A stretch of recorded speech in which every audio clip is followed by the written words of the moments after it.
Water is life, and moving water has always been one of humanity's biggest challenges. From ancient irrigation systems to modern pumping stations, we have tried countless methods to raise water from lower ground to higher ground. But what if there is a way to lift water using almost no conventional power, relying instead on the timeless forces of gravity and magnetism? This is the bold concept behind the gravity and magnet hybrid pump, an experimental system that aims to achieve water lifting with Overunity principles. In this script, we will explore the concept, design ideas, safety considerations, and experimental methods behind this type of pump. More importantly, we will focus on how gravity and magnetic forces might be combined in ways that defy traditional limits. It is a fascinating topic for anyone passionate about free energy and practical experimentation. The ancient challenge of water lifting. For centuries, humans have built ingenious devices to move water uphill. The Archimedes screw, the Persian water wheel, and the chain pump are all examples of mechanical solutions. They rely on muscle power, animal power, or flowing rivers. Modern pumps, by contrast, use electric motors or combustion engines. These are effective but energy-intensive. The challenge is simple: gravity pulls water down, so lifting it back up requires energy. Every pump in history has paid this price. But if we can somehow balance gravity against itself, and use magnetism to provide a push at the right moments, we may reduce or even eliminate the need for traditional power input. That is the dream of a hybrid Overunity water pump. Gravity as a source of motion. Gravity is a constant downward force, and while it is usually considered an obstacle, it can also be a power source. Water wheels, falling weights, and pendulums are classic examples of gravity being converted into mechanical energy. In an experimental pump, gravity can move weights or counterbalances that drive pistons or rotors. The idea is to design a system where falling weights generate enough momentum to push water upwards in a cycle. If the weights can be reset with minimal energy input, the system becomes nearly self-sustaining. The trick is not to fight gravity but to arrange it so that it works for you. Magnetism as a booster. Magnets add another layer of potential. Permanent magnets contain stored energy in their fields. By arranging magnets in repulsion or attraction, we can create forces that move rotors, pistons, or levers. In water pumping, magnets can provide the extra nudge needed to complete a cycle where gravity alone falls short. For example, imagine a piston being pushed up by a counterweight falling down.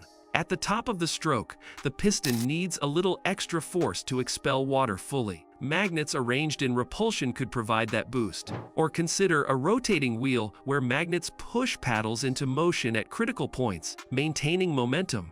The goal is to combine the steady pull of gravity with the precise push of magnetism. The concept of overunity in pumping. Overunity means producing more usable output than the conventional input. In water pumping, the output is the volume of water lifted. Traditional pumps consume electrical or mechanical energy directly. An Overunity pump would aim to recycle energy through gravity and magnetism in ways that reduce or even eliminate conventional input. One potential setup involves a closed-loop system. Water flows down through a wheel, driving weights that in turn lift another portion of water upwards. At the same time, magnets reinforce the motion at critical points, keeping the cycle going. While skeptics argue that such systems cannot exceed unity, the goal for experimenters is not to break laws of physics, but to find clever ways to use available forces more efficiently than standard machines. Experimental design: the hybrid pump. Let us outline a possible design. Picture a vertical cylinder with a piston inside. Attached to the piston is a counterweight that moves downward as the piston pushes water upward.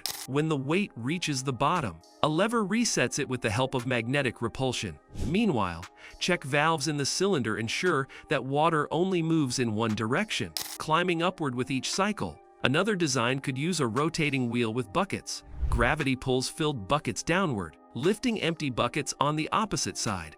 At the bottom, magnets help eject the water, while at the top, repelling magnets assist in tipping the buckets. The result is a continuous rotation powered by gravity, but sustained with magnetic support. Both designs aim to combine two natural forces in harmony. Gravity provides the bulk of the motion, while magnetism fills in the gaps, preventing stalls and maintaining rhythm. The role of water itself. Water is not just the load in this system. It can also become part of the energy cycle. Flowing water has momentum, and falling water can spin turbines or wheels. By combining water flow with magnets and gravity, experimenters can create layered systems where energy is recycled multiple times. For example, water falling to a lower tank spins a magnetic rotor, which then resets the weights that lift more water. Each interaction extracts a little more work from the same cycle. Challenges to overcome. While the concept is exciting, several challenges must be addressed. Friction and resistance. Every moving part loses energy through friction. Bearings, seals, and joints must be carefully designed to minimize loss. Magnetic drag. While magnets can provide helpful pushes, they can also create unwanted resistance if misaligned. Precise arrangement is critical. Material strength. Components must withstand repeated cycles of force and weight. Weak parts will wear out quickly, compromising efficiency. Scaling issues. Small prototypes may show promise, but scaling up to larger volumes of water increases stress and requires more robust design. Experimenters must approach these challenges with creativity, patience, and an understanding that every iteration teaches something new. Safety considerations. Working with magnets and heavy weights always carries risks. Strong magnets can snap together with dangerous force, while falling weights can injure if not secured properly. Water near electrical components introduces shock hazards. Safety measures should include protective shields, secure mountings, non-slip surfaces, and careful separation of water and wiring. It is also essential to avoid unattended operation during early tests. A hybrid pump may behave unpredictably, and constant monitoring ensures that accidents are prevented before they escalate. Let us pause here for a moment. Imagine building your own hybrid pump, hearing the rhythmic clank of weights and the subtle push of magnets as water rises slowly through the system. It is not a polished commercial device, but a living experiment, showing you in real time how natural forces can be blended to achieve what once seemed impossible. Would you not want to refine it, test it, and see how much water you could lift with the least input? That is the heart of free energy experimentation. Testing and measuring results. To determine whether a hybrid pump achieves overunity, careful measurement is needed. Record the energy used to reset weights, align magnets, or move parts. Compare it to the potential energy gained by lifting water to a higher level. Tools like flow meters, pressure gauges, and digital scales help quantify performance.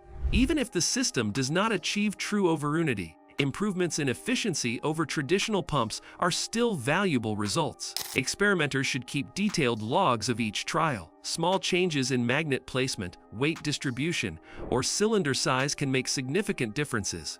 By tracking outcomes, you build a body of knowledge that others can learn from, advancing the community of free energy exploration.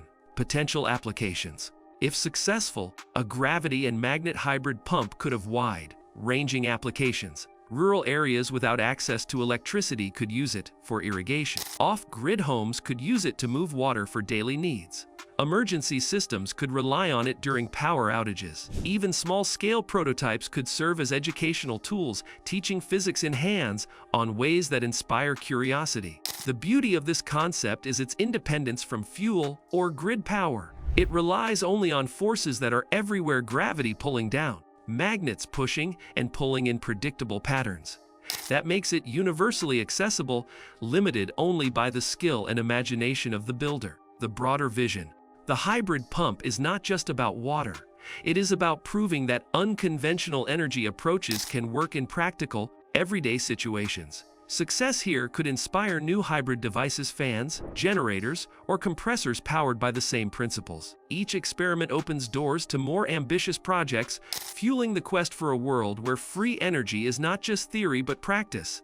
Yes, the challenges are real. Friction, scaling, and material strength must be solved. But the vision is powerful. It is a vision of water flowing freely, lifted by forces of nature that we once thought untouchable. For those passionate about free energy, building and testing such a pump is more than an experiment. It is a step toward reimagining how we use the world's most fundamental forces. So as you imagine your own workbench with weights swinging, magnets clicking, and water rising in steady rhythm, remember that every turn of the wheel and every drop of lifted water brings us closer to a world where ingenuity replaces dependency. And that is the true power of experimenting with gravity and magnetism together.